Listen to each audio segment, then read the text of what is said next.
Bienvenue à cette leçon 9 intitulée « Comme des agneaux au milieu des loups ». Si vous me permettez, je vais vous provoquer un petit peu aujourd'hui. Je vais vous confronter et vous donner matière à réfléchir. Alors j'espère que vous êtes prêts. Nous recevons de plus en plus de retours concernant mon nouveau livre « L'appel de Jésus ». Voici le commentaire d'un Canadien. Ma plus belle lecture après celle de la Bible. Ce livre est un incontournable, en particulier pour le corps de Christ. Il s'agit d'un appel urgent à se réveiller pour nous qui vivons dans les derniers temps, afin que dans notre marche avec le Seigneur, nous revenions à notre premier amour avec joie et enthousiasme. Cette personne affirme donc qu'il s'agit de sa meilleure lecture après celle de la Bible. Et je crois sincèrement que lorsque vous lisez le livre dans son entièreté, ou si vous poursuivez cette série de vidéos avec moi, vous ne le regretterez pas. Pourquoi ? Car au fil des vidéos, nous allons approfondir Luc chapitre 10 et décortiquer ce que Jésus dit verset après verset. Et puis plus tard, nous rajouterons davantage de consistance à tout cela, afin que vous puissiez être armés pour vivre cette vie que Jésus a préparée pour vous. Après que Jésus ait déclaré au début de Luc 10 que la moisson est prête mais les ouvriers peu nombreux, il dit que nous devrions prier le maître de la moisson d'envoyer des ouvriers. Et c'est quelque chose que nous avons déjà abordé précédemment. Puis dans Luc 10, verset 3, Jésus dit ceci, « Partez, voici, je vous envoie comme des agneaux au milieu des loups. » C'est ce que nous allons voir aujourd'hui. La toute première chose que Jésus dit est « Partez, allez-y ». Il faut tout d'abord réaliser que la moisson est prête. La moisson est abondante. La moisson n'est pas le problème. Le problème, ce sont les ouvriers. Et dans le dernier épisode, nous avons vu que nous devrions prier le maître de la moisson d'envoyer des ouvriers. Mais ensuite, Jésus ajoute « Partez », ou en d'autres termes, « Sortez dans la moisson ». Sortez dans la moisson. Pourquoi ? Parce que la moisson ne va pas venir à nous. Essayez d'imaginer un fermier dans un monde réel, qui se tient debout et qui regarde la moisson. Et quand il regarde la moisson, il voit que celle-ci est grande, la moisson est abondante, et la moisson est mûre. La moisson est si prête, la moisson est tellement mûre, et il tressaillit de joie. Que fait-il ? Il ouvre la porte de la grange, puis il regarde la moisson.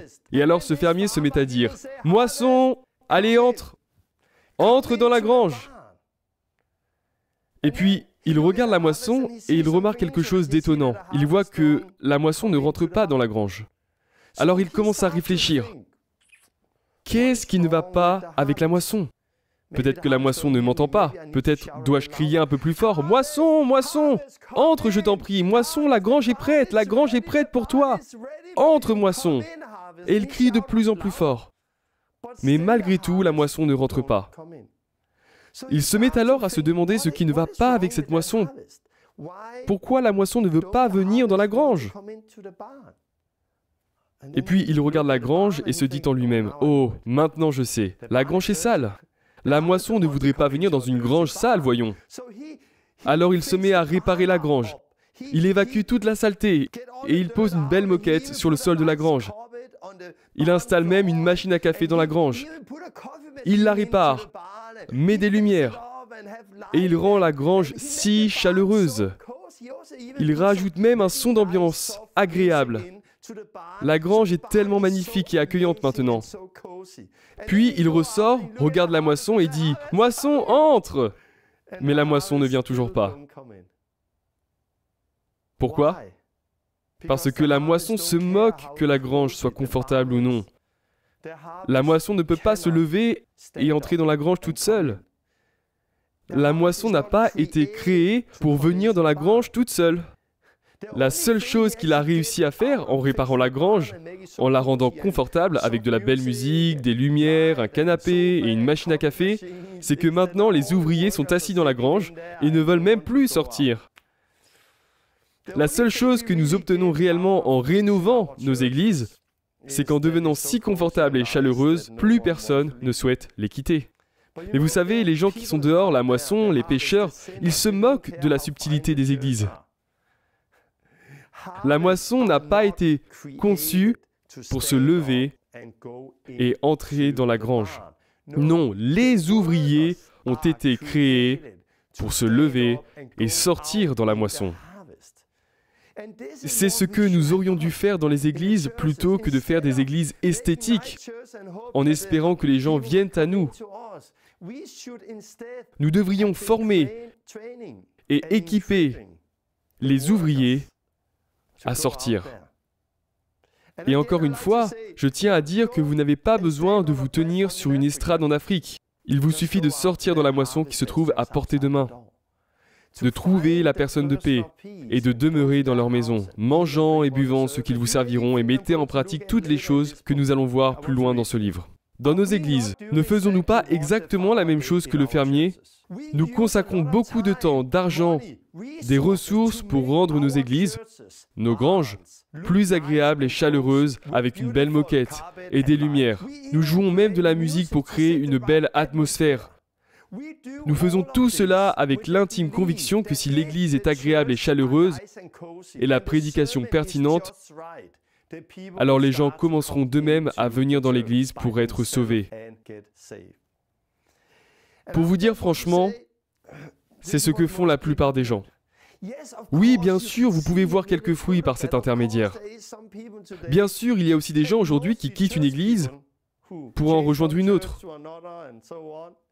Mais pour un pécheur, oui, vous pouvez voir quelques fruits, mais je vous garantis que vous verrez bien plus de fruits si vous commencez à former et à équiper des ouvriers pour sortir dans la moisson. Pourquoi? Prenons l'exemple d'une église comptant 100 personnes, et vous avez quelques personnes supplémentaires qui viennent par-ci par-là.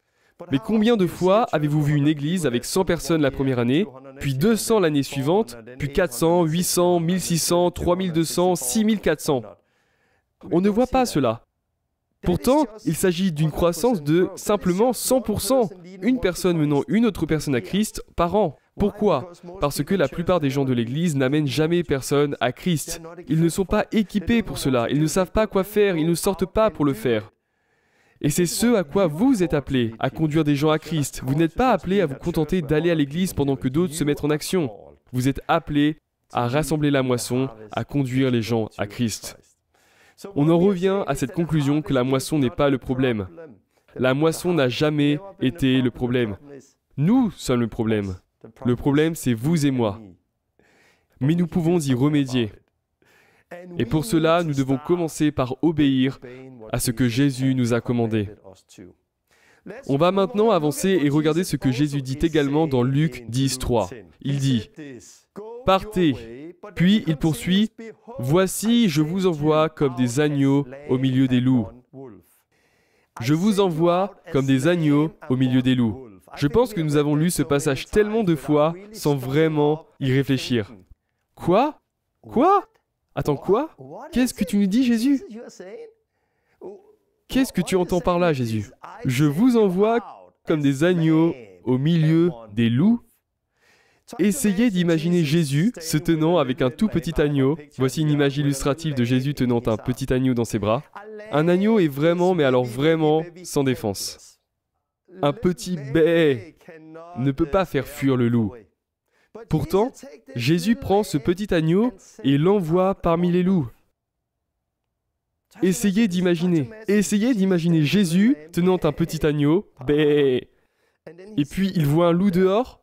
Waouh! Regarde ces loups! Ces loups veulent te manger! Bé. Et puis il prend ce petit agneau et dit, va avec eux. Je t'envoie comme un agneau au milieu des loups. Que peut bien faire un agneau? Comme je l'ai dit, un agneau est sans défense. Ce bé ne risque pas d'effrayer le loup.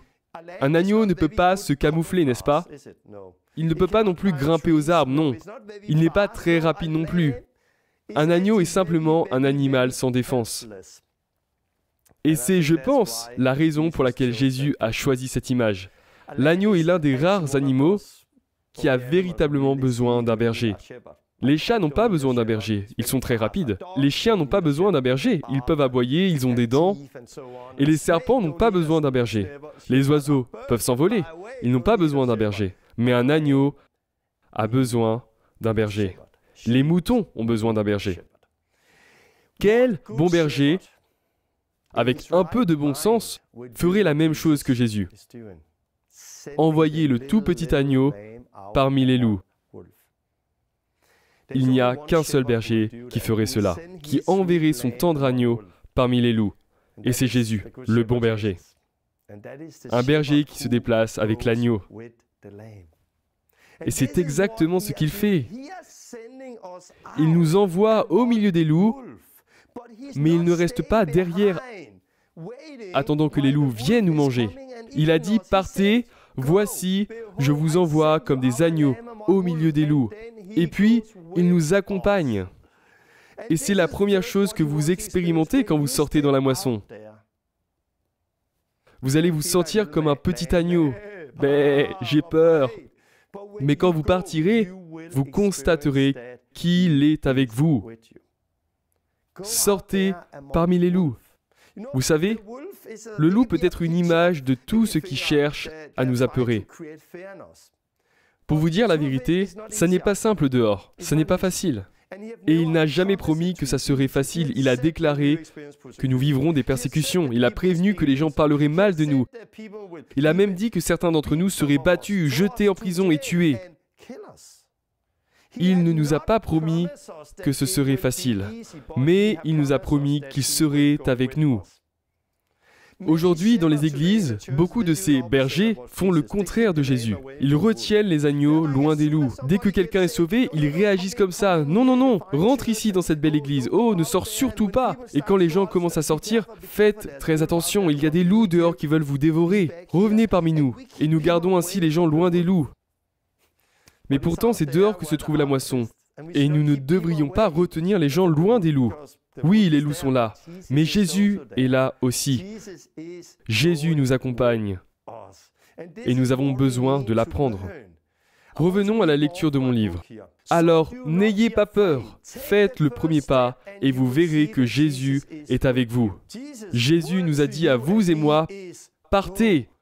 Nous devrions sortir comme des agneaux au milieu des loups. Il n'a pas dit « Restez ici parce qu'il y a des loups dehors ». Non, il a dit « Partez ». Oui, il y a des loups dehors. Et ils ne disparaîtront jamais. Ils sont là pour vous faire peur, rien de plus. Rappelez-vous de cela la prochaine fois que vous ferez le premier pas d'aller voir quelqu'un et que vous ouvrirez la bouche pour parler de Jésus avec des gens que vous connaissez ou que vous ne connaissez pas. Vous pouvez ressentir de la peur. Vous pouvez avoir l'impression d'être un petit agneau qui ne dirait que « bé » pendant que vos jambes tremblent, comme un petit agneau qui vient de naître, essayant de faire ses premiers petits pas. Mais souvenez-vous alors des paroles de Jésus. Et au lieu de dire « bé », dites « Amen », en sachant que Jésus vous accompagne. Puis osez faire ce premier pas de foi. Ce que nous venons de lire n'est pas anodin. Ce que Jésus a dit est réel. Il nous envoie comme des agneaux au milieu des loups. Et oui, nous allons ressentir de la peur. La peur est là. La peur ne va jamais complètement disparaître. Elle ne disparaîtra pas. Elle n'a pas disparu de ma vie. Mais j'ai pu expérimenter tellement de fois, comme un petit agneau, alors que je faisais ce premier pas de sortir, de réaliser que waouh, ça s'est bien passé. Waouh, Jésus était avec moi. Au moment où j'ai franchi le pas, au moment où j'ai ouvert la bouche, au moment où j'ai posé les mains sur les gens, j'ai réalisé que ce n'était pas aussi terrifiant que je ne le craignais. Jésus m'a donné de la force. Jésus était avec moi. Je ne l'oublierai jamais. Et puis oui, on peut parfois oublier lorsqu'on se remet à le faire. Mais tout de même, on en garde quelques souvenirs et on se rappelle « Ah, mais Jésus était avec moi la dernière fois. Alors il sera avec moi cette fois-ci. Et puis la fois d'après, il était avec moi la dernière fois. Et la fois d'avant. Alors il sera également avec moi cette fois-ci. » Et ainsi de suite, et ainsi de suite. La peur ne disparaîtra donc jamais. Mais vous vous souviendrez par vos expériences qu'il est avec vous. Et par conséquent, cela devient de plus en plus simple et encore plus simple et plus simple. Je tiens donc à vous encourager, vous derrière votre écran, et vous dire une chose, n'ayez pas peur, allez-y. Jésus n'a pas dit tout cela simplement pour notre lecture, pour que nous puissions prier à ce sujet, le mémoriser ou encore pour l'apprendre en grec et en hébreu. Il nous a transmis ces paroles afin que nous y obéissions, pour que vous y obéissiez. Est-ce que je peux vous provoquer un peu? Ne vous laissez pas tromper. Ne soyez pas de ceux dont on parle dans la Bible qui viennent à Jésus et l'appellent « Seigneur, Seigneur ». Mais Jésus leur dira un jour, « Pourquoi m'appelez-vous Seigneur, Seigneur si vous ne faites pas ce que je dis ?» Vous savez, depuis le dernier épisode et depuis le début de la série vidéo, on a vu qu'il n'était pas question du fonctionnement de l'Église ou de la manière de faire la mission hors des 4 murs de l'Église. Il s'agit de Christ, Christ et Christ seul, et de ce à quoi il nous a appelés. Et nous sommes ses disciples. Nous avons constaté à quel point la moisson est prête, la moisson est vraiment, réellement prête et abondante. Et nous devons prier le maître de la moisson d'envoyer des ouvriers. Mais alors nous devons nous-mêmes sortir. Et je vous encourage à persévérer dans la prière, continuez à prier quotidiennement afin que Dieu envoie plus d'ouvriers dans sa moisson. Mais je vous encourage aussi à y aller. Allez-y, faites le premier pas. Et encore une fois, je ne dis pas que vous devez aller en Afrique et vous tenir sur une estrade, ou vous tenir devant l'église micro à la main. Regardez simplement autour de vous. Qui sont les gens autour de vous qui ont besoin de Jésus? Où sont les personnes à qui vous pouvez parler de Jésus? En particulier pour nous en ce moment qui vivons dans les derniers temps, des temps de plus en plus fous, avec toute cette peur, le virus et tout le reste. Il est grand temps que l'Église se lève et brille de nouveau. Avoir l'audace d'ouvrir la bouche. Ne dites pas « Bé », dites plutôt « Amen, Amen ». Je crois aux paroles de Jésus. Oui, j'ai l'impression d'être un petit agneau, mais je sortirai. J'agirai sur la parole de Jésus. J'inviterai mes voisins, je m'assierai avec eux et je leur partagerai l'Évangile. Je prendrai la vidéo qui explique l'Évangile et je leur partagerai. Vous pouvez commencer de cette manière ou alors je vais témoigner de Jésus publiquement sur Facebook. Je ne sais pas par quoi vous allez commencer, mais je vous encourage à le faire. Souvenez-vous de l'image de Jésus, l'agneau et les loups. Oui, vous allez ressentir de la peur. Mais en attendant le prochain épisode, je vous encourage vraiment à vous mettre en action. Osez faire quelque chose que vous n'avez jamais fait auparavant concernant Jésus, quand il s'agit d'ouvrir la bouche. Personnellement, je me souviens de la première fois où j'ai prié à voix haute. C'était un grand pas pour moi. Je me souviens de la première fois où j'ai ouvert la bouche pour parler de Jésus à quelqu'un que je ne connaissais pas. C'était un grand pas pour moi. Je me souviens de ces premières fois. C'était beaucoup d'efforts. Pourquoi? Parce que tout début est difficile. Surtout quand vous parlez de Jésus.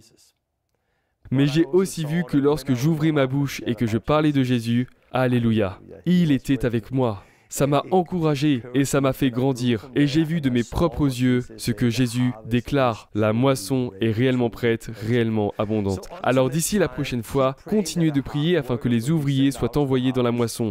Mais faites aussi un pas de foi. Faites quelque chose que vous n'avez jamais fait auparavant. Parlez de Jésus à quelqu'un. Faites quelque chose que vous n'avez jamais fait auparavant et voyez si Jésus n'est pas avec vous. À la prochaine. Salut.